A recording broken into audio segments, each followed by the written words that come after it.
of floating and air assets and real estates. He was the chief of the Coast Guard staff prior to his assignment as commander of Coast Guard District, Southwestern.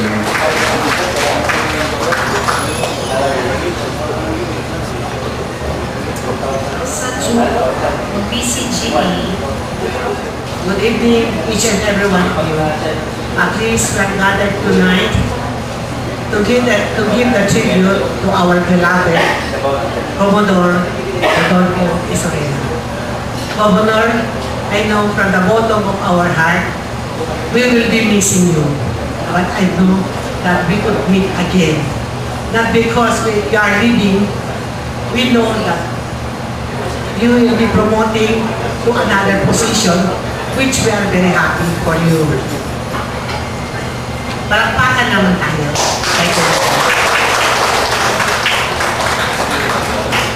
Kasi hindi hanggang dyan lang. He will be promoted and he will oversee all what we are doing. Rest assured that Zamboanga will be part of it and us. Because he has left his heart here in Zamboanga and he will continue viewing and supervising what we Zamboangueño are doing. That's why we have to be grateful and thankful that he is with us always. Commodore, we love you very much and we wanted to see you happy.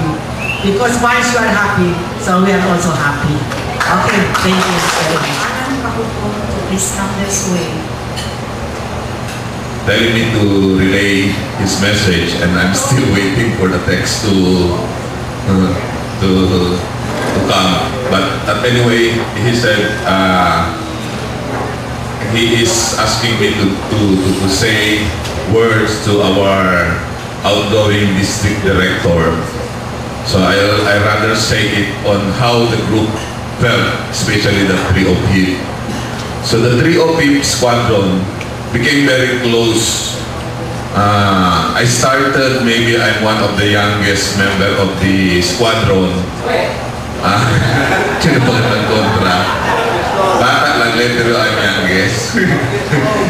So, we enjoyed the camaraderie in the squadron, especially our district director, Commodore Rudy Isorena, is always present in any gathering, not only of the squadron, but the PCGA itself. So, sometimes you cannot, as we enjoy, as we learn so much, especially during the activities. So, thank you very much for the patience. Yung bilib na ako kay Commodore Isorena, he's a very cool guy. I remember one time nagkaroon ng discussion. I remember in Lantaka, para siya yung tatay ng grupo. Siya yung judge, siya yung nagsasabi ito yung tama. To make it short, we are happy then. Most of us became PCGA during the term of Commodore Isorena. So sir, although we don't want to say the word goodbye, but we are happy you're elevated to a higher position and which make us proud. We know that we are part of your promotion. Because of your performance in this district, it brings you to where you're supposed to belong. So congratulations to the family as well. Congratulations to the support to our Commodore, to all the PCGA and other civilians like the Rotary.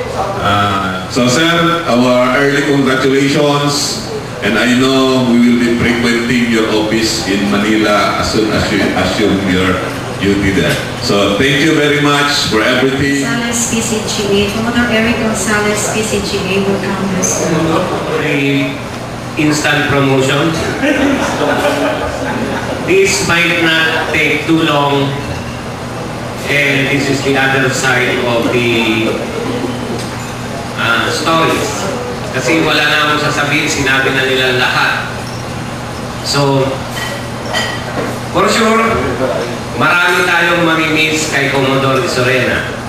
Unang-una, ang all-in natin. Wala na. So, kulang na tayo. Second is the group national anthem. Wonderful Tonight. Di ba?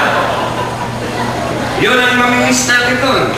Then, yung square dance natin sa Salos.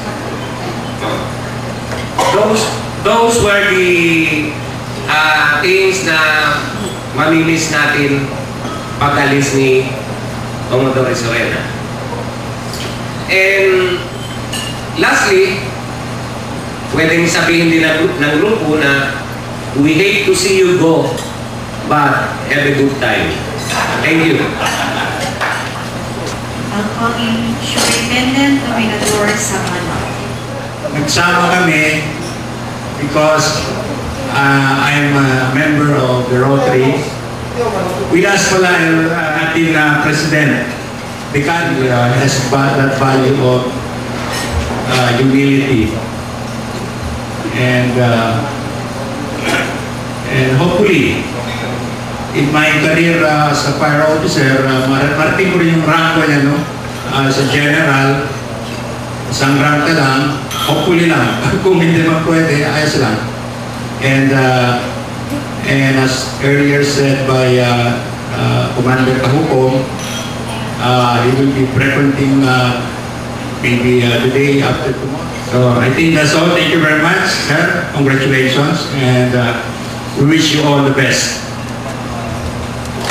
Vice President David Albury.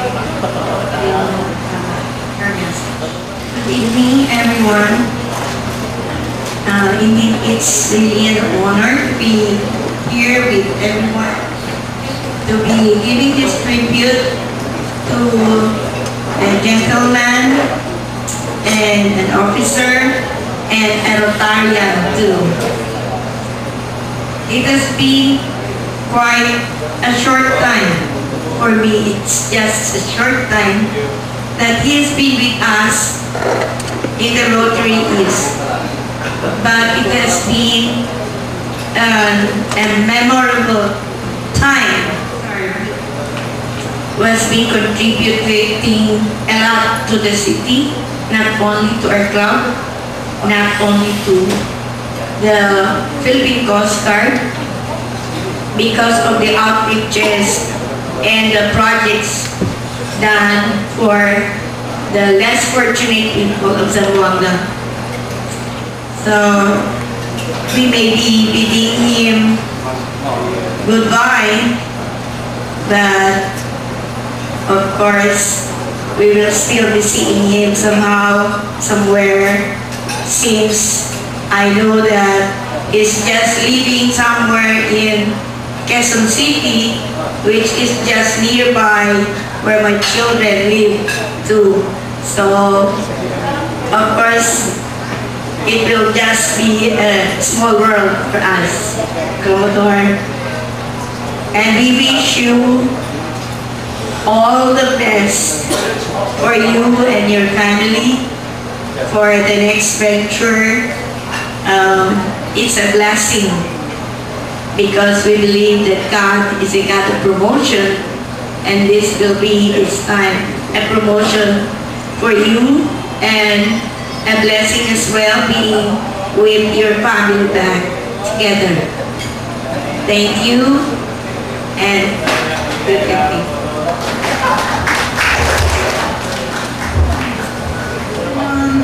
Senior Grade Presi Abenoha from the 308 Squadron, Magaling. 308 Squadron, Pagadian City. Sir, thank you so much, sir, for the support. Maraming po, sir. Na-acknowledge po namin ang mga kabutihan po ninyo, ang suporta ninyo doon sa Pagadian at sa lahat. At at the same time, a Philippine Coast Guard Auxiliary. It's our prayer that God will bless you, sir, give you abundant blessing, long life, prosperity with Ma'am Tess and all family. We will be missing you, sir, from the heart. And I acknowledge that God will bless you more because you have a big heart, sir.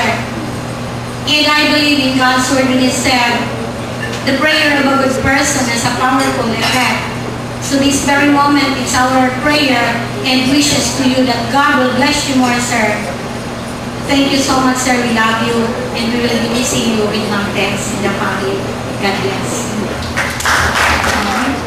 Now, Butch Blanco from the Rotary Disaster Family Team.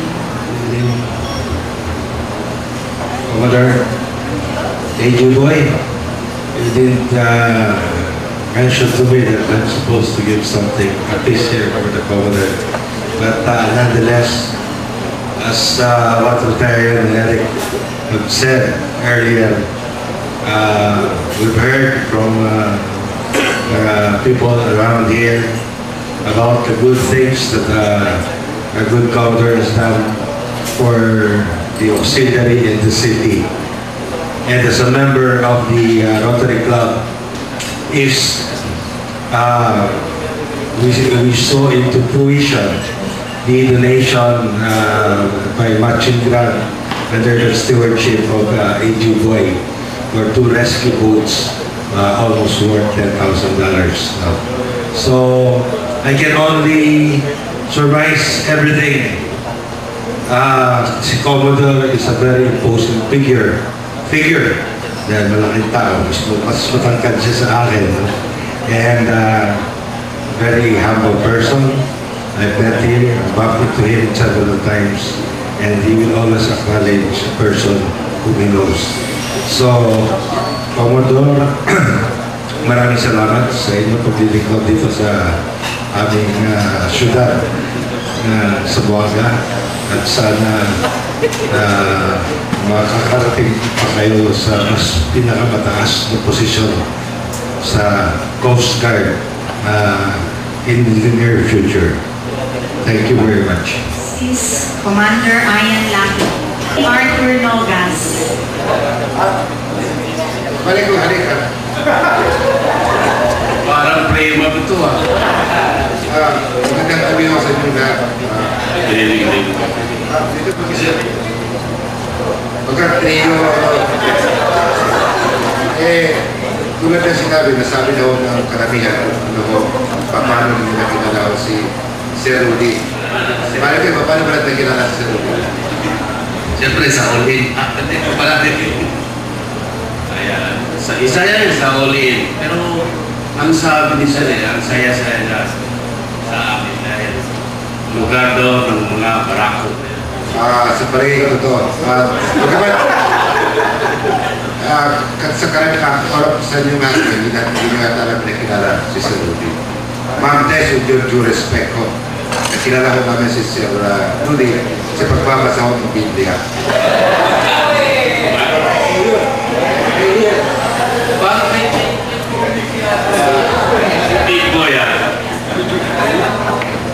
Well, as for me, what I could say, I do appreciate Sir Rudy for being always put his feet on the ground and being a leader. Wala akong masasabi sa kanya. I would like to follow his footsteps, being a family man. Though malayo si Ma'am Tess, he always remember his family, and he's also but a father, not only father but a brother to us, aside from being a friend and a co-player in poker, as well as in reading Bibles, in studying Daan, and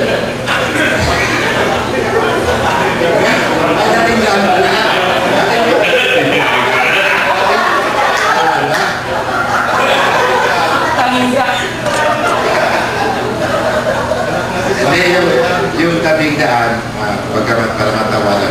Sa totoo lang, talaga sinabi ko, Sir Rudy is a man that always put his feet on the ground, at is a man to be a respectful man, and is a man of dignity, and we would like to follow his footsteps soon, and would like also to congratulate Sir for your promotion, as what we have said. Hopefully you will be the future leader of the Christian. So with that, thank you and good evening. We salute you, sir. We salute you. Good luck, sir, and good wish.